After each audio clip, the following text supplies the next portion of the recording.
pieds de nos seigneurs. Nous voulons prendre la Sainte Seine. Prends ensemble avec nos seigneurs. Pardonne nos péchés. Nous sommes tes enfants, Seigneur. Assiste-nous ce soir. Toi-même, tu puisses descendre et donner la Sainte Seine à tes enfants. Comme tu l'as fait à l'époque des apôtres, Seigneur. Tu es le même Dieu, faites ça pour la gloire de Dieu. Notre Seigneur Jésus, nous avons ainsi prié. Amen. Nous allons lire la parole de Dieu. Partie du verset 23. Car j'ai reçu du Seigneur ce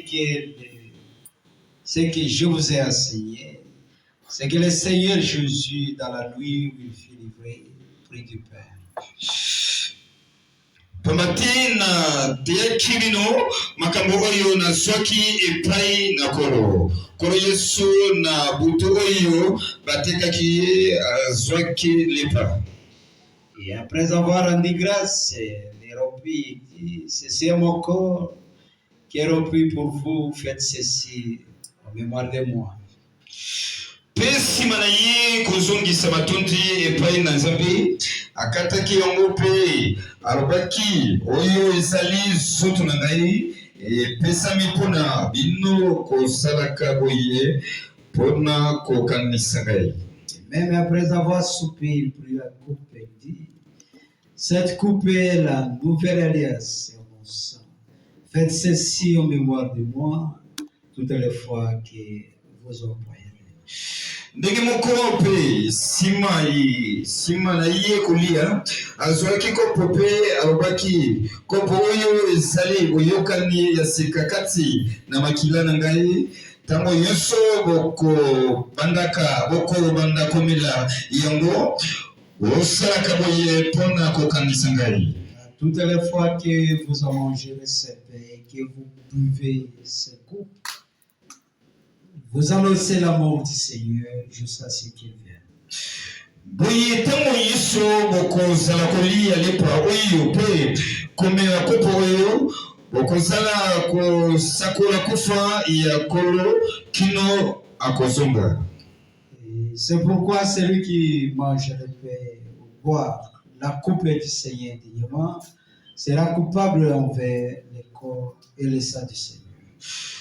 Yamona moto nyonso oyo akolia lipa to akomela kopo ya kolona lolenge oyo ebongiti akomema ngambo epai ya nsoto pe makila ya kolo.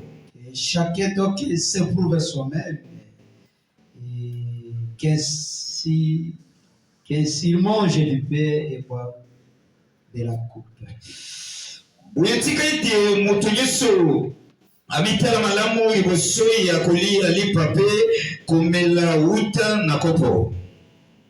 Car celui qui mange et boit ça du Seigneur et corps de Christ mange et boit un jugement contre lui-même. Pamati moto oyo azali kolia lipa pe komela na kozanga kososola ete ezali zoto ya kolo azali komikatela etumbu na kolia pe komela.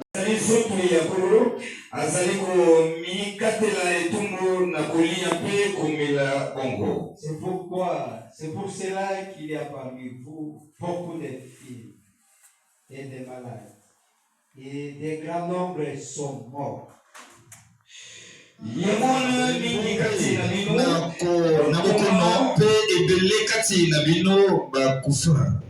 Dieu ajoute les bénédictions à la lecture de sa parole. Je vous salue tous dans le nom du Seigneur Jésus.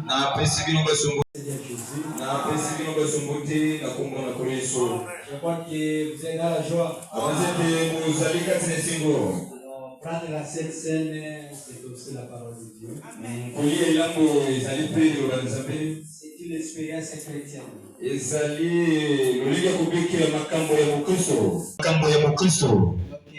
un chrétien doit prendre la Sainte Seine. Mokristo esengeli amela elambo.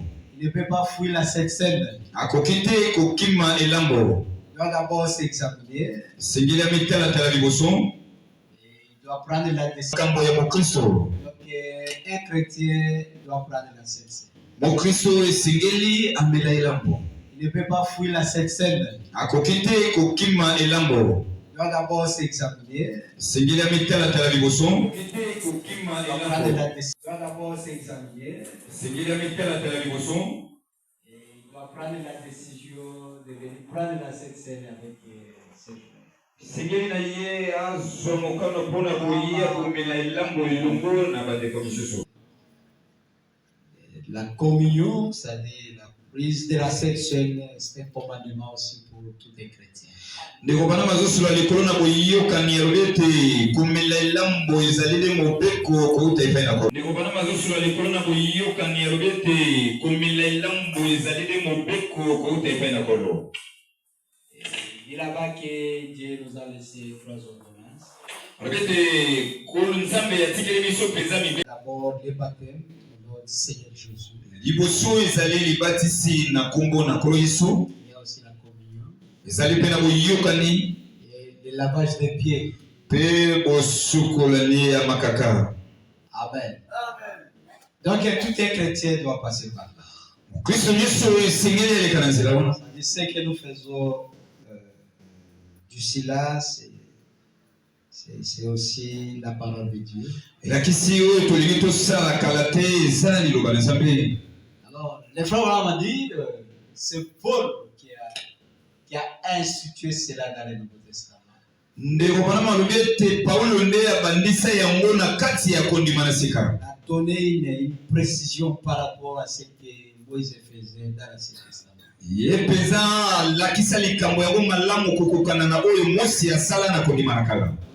les Marc et les autres là, ils ont écrit seulement ce que Jésus faisait.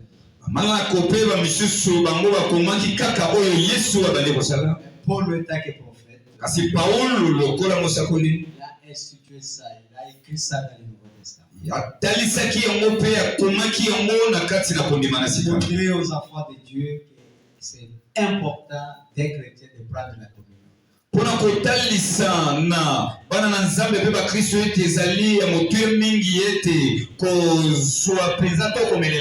Voilà pourquoi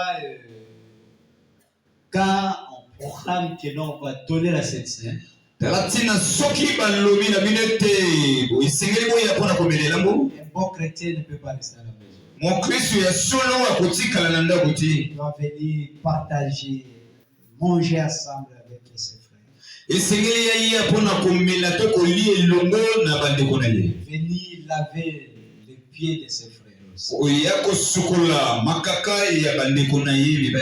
Prouver les signes d'humilité. Parce qu'un chrétien doit être humble. Est-ce que vous êtes avec moi? Sans plus tarder, parce que j'aimerais, excuse-moi, avec une heure, quelques minutes qui est restée, nous puissions prendre la Sainte Seine. Amen. Amen. Vous êtes avec moi? Très bien. Nous sommes encore la nuit. Vous êtes là-bas.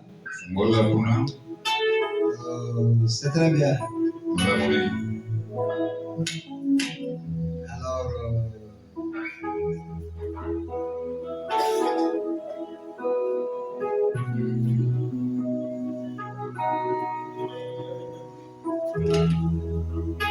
Alors, lisons un peu.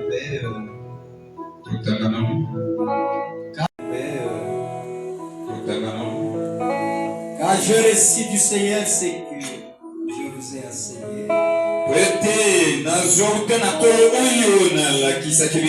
C'est que le Seigneur Jésus, dans la nuit où il fut livré, prie du Père. Prions le Seigneur. Père Céleste, le temps est arrivé de donner la Sainte Seine à tes enfants. Si tu étais ici, c'est toi-même qui devrais le faire. Et tu as placé les pasteurs dans tes églises. On fait le travail à ta place. Bénis cette église. Et tu as placé les pasteurs dans tes églises. On fait le travail à ta place. Bénis cette église de la Sainte-Seine. Yo pambola bolie lamboyo. Bénis tes enfants. Pambola banana yo. Bénis tes serviteurs. Pambola pe basali na yo. Notre Seigneur Jésus. Akombo na kolo Yesu.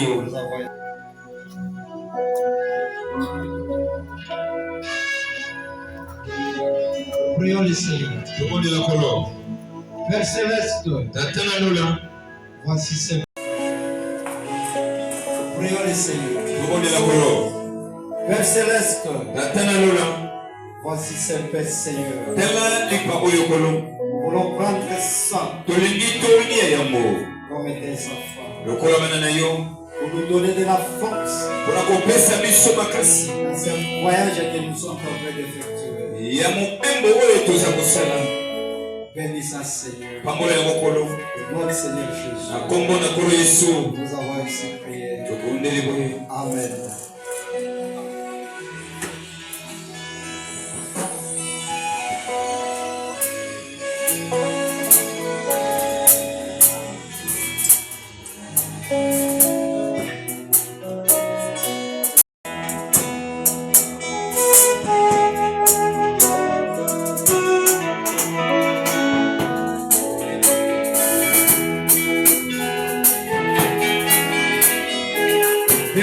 Après avoir soupé, il prit la coupe et dit, c'est coupé.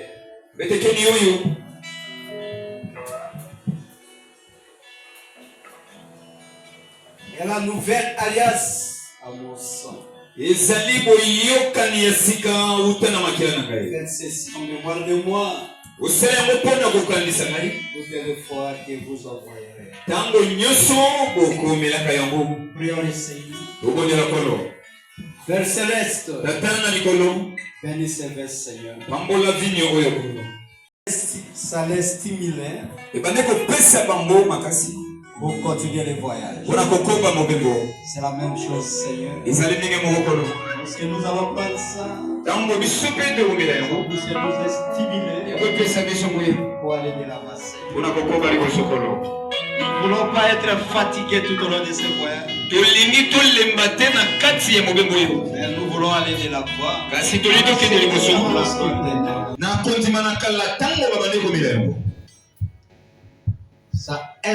Ça les stimule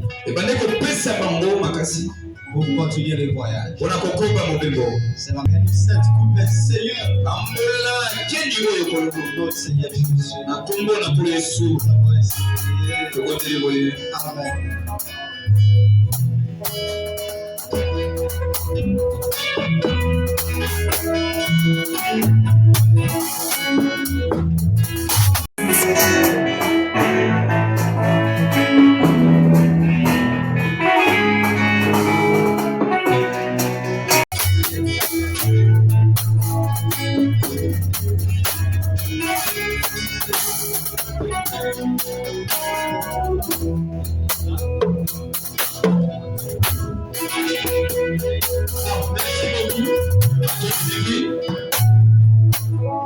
Je suis la première personne.